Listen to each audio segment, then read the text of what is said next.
Assalamualaikum warahmatullahi wabarakatuh. Di sini kelompok 2 akan menjelaskan tentang DTTL Logic Family. Anggota kelompok 2 itu ada Muhammad Pengkosyafatul Qulub Ihsan Pratama, Muhammad Saiful Rizal, Muhammad Saifullah, dan saya sendiri Sultan Batyar Ferdiansyah. TTL Logic Family adalah salah satu keluarga sirkuit logika digital yang paling awal dan banyak digunakan dalam dunia elektronik. TTL menggunakan transistor bipolar sebagai komponen utama dalam sirkuit logikanya. Sirkuit logika dasar TTL adalah gerbang NAND. Meskipun keluarga TTL standar hampir usang, kita dapat mempelajari banyak hal tentang anggota keluarga yang lebih mutakhir dengan mempelajari sirkuit asli dalam bentuknya yang paling sederhana. Karakteristik masukan TTL berasal dari konfigurasi transistor Q1 atau Q1 yang memiliki emitter ganda. Selain itu, pada sisi keluaran sirkuit, transistor Q3 dan Q4 disusun dalam konfigurasi totem pole. Totem pole terdiri dari dua saklar transistor, Q3 dan Q4. Tugas Q3 adalah menghubungkan VCC ke keluaran, menghasilkan logika tinggi, sedangkan tugas Q4 adalah menghubungkan keluaran ke tanah, menghasilkan logika rendah. Rangkaian ini terlihat sangat kompleks. Kita dapat menyederhanakan analisisnya dengan menggunakan ekuivalen dioda dari transistor multi-emitter Q1. Seperti yang ditunjukkan pada gambar di bawah, dioda D2 dan 3 mewakili dua sambungan AB atau emitter basis. Dari Q1 dan D4 mewakili sambungan kolektor basis CB. Dalam analisis berikut, kita akan menggunakan representasi ini untuk Q1. Q1 adalah transistor multi-emitter dengan kedua emitter yang masing-masing terhubung ke input A dan B. Pada gambar B, Q1 dimodelkan sebagai ekuivalen dioda. D2 dan D3 mempresentasikan sambungan emitter basis EB. D4 mempresentasikan sambungan konektor basis C dengan B ketika input A dan B berada pada tegangan tinggi 5 volt. Dioda D2 dan D3 akan mati dan tidak ada arus yang mengalir melalui jalur ini. Hal ini memungkinkan Q2 untuk aktif. Konfigurasi totem pole. Transistor Q3 dan Q4 disusun dalam konfigurasi totem pole untuk mengatur keluaran. Q3 menghubungkan keluaran ke suplai tegangan FCC untuk menghasilkan logika tinggi. Q4 menghubungkan keluaran ke ground untuk menghasilkan logika rendah.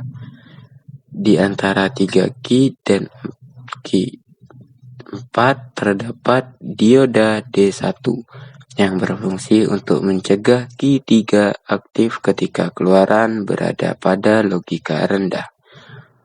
Keadaan rendah atau low. Input A dan B berada pada plus 5 volt. Q1 mati, memungkinkan Q2 aktif. Arus dari Q2 mengaktifkan Q4 dan mematikan Q3. Output X terhubung ke ground melalui Q4, menghasilkan logika rendah. Keadaan logika tinggi atau high, salah satu kedua input A atau B berada pada 0 volt.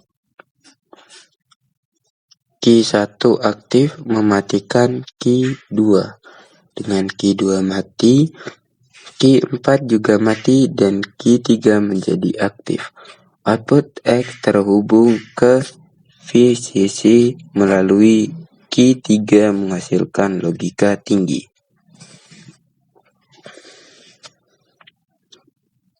Gambar 8 yakni B menunjukkan situasi di mana keluaran rangkaian berada pada logika tinggi.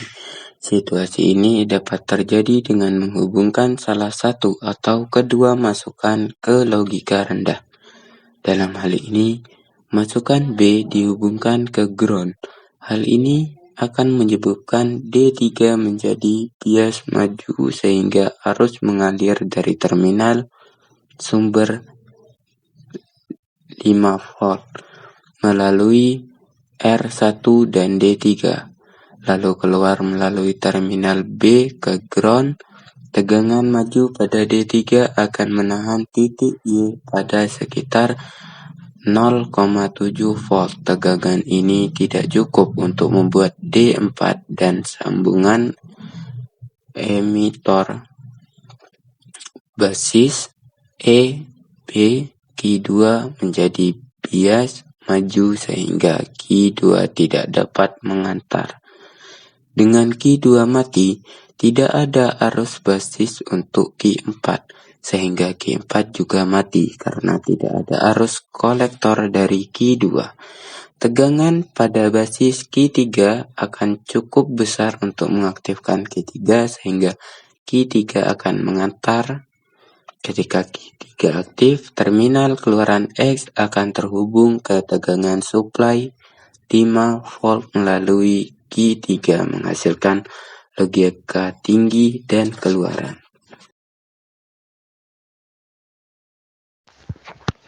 Operasi rangkaian keadaan tinggi untuk membuat Q3 dan D1 bias maju. Tegangan pada baris Q3 cukup besar sehingga Q3 akan menghantar.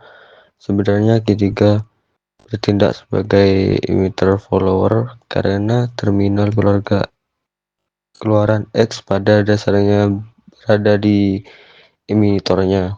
Jika tidak ada beban yang terhubung dari titik X ke ground, tegangan keluaran logika tinggi VOH akan berada di sekitar 3,4 hingga 3,8 V. Hal ini terjadi karena terdapat dua penurunan tegangan sebesar 0,7 V sambungan E dan B pada Q3 dan dioda D1 yang mengurangi tegangan 5 V yang diterapkan ke basis Q3. Tegangan ini akan berkurang jika ada beban karena beban akan menarik arus emitor dari Q3 yang pada gilirannya menarik arus basis melalui R2 sehingga meningkatkan penurunan tegangan pada R2.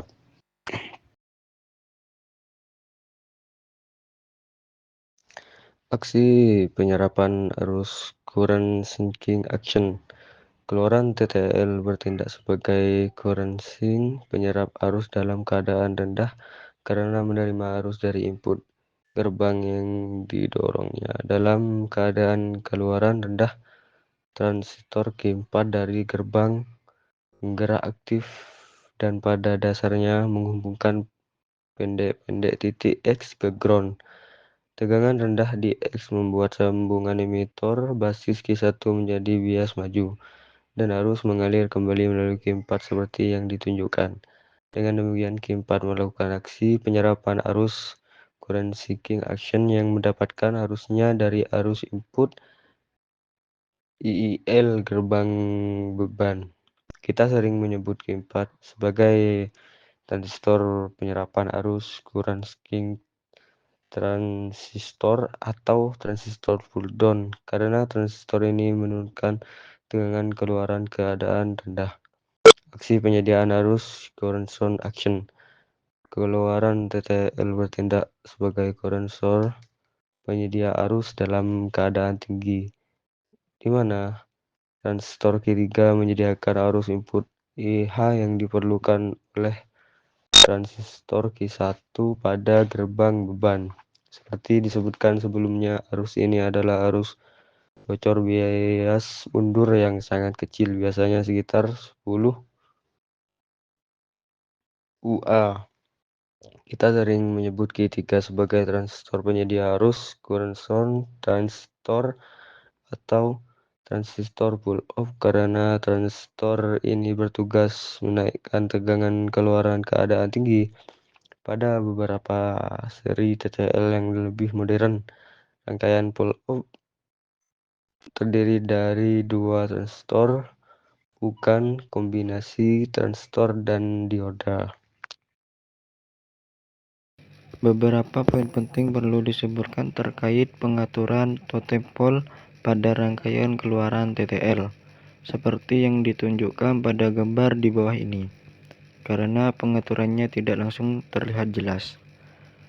A. Ketika output TTL dalam keadaan low, Q4 bertindak sebagai penarik arus, mengambil arus dari beban.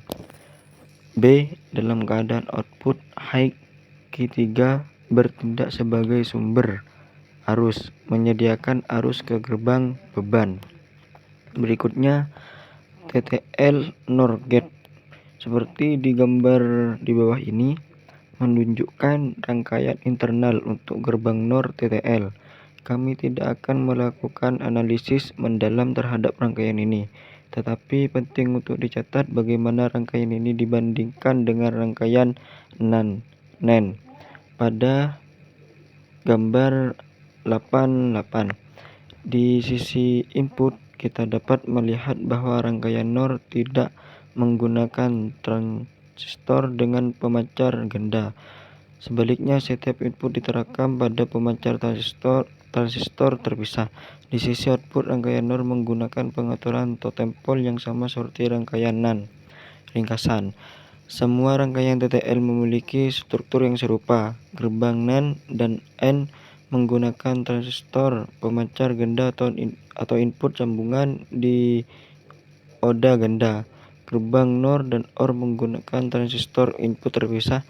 Dalam kedua kasus, input akan berada pada katoda (wilayah N) dari sambungan P-N, sehingga tekanan input yang tinggi akan mematikan sambungan dan hanya arus bocoran kecil yang akan mengalir. Sebaliknya, tegangan input yang rendah akan menghidupkan sambungan dan arus yang relatif besar akan mengalir kembali melalui sumber sinyal. Sebagian besar, tetapi tidak semua rangkaian TTL akan memiliki konfigurasi output totem pole.